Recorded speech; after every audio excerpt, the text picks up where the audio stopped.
સુરતમાં બમરોલીના કોર્પોરેટર ગીતા રબારીના પુત્રની દાદાગીરી સામે આવી છે।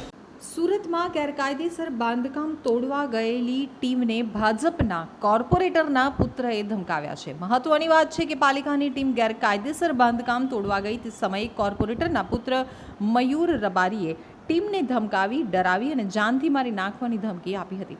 તો ભ્રષ્ટાચારમાં ફસાવી દઈશું તેમ કહીને પણ ધમકાવ્યા હોવાનો આક્ષેપ લાગ્યો છે। બીજી તરફ પાંડેસરા પોલીસે મયુર રબારી સામે ગુનો નોંધી વધુ તપાસ હાથ ધરી છે।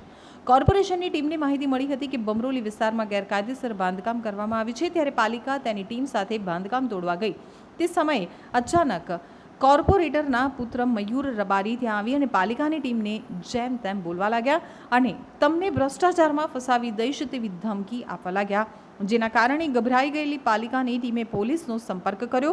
પોલીસે પણ સમગ્ર ઘટનાને લઈ તપાસ હાથ ધરી હતી અને મયુર રબારી સામે ગુનો નોંધ્યો હતો।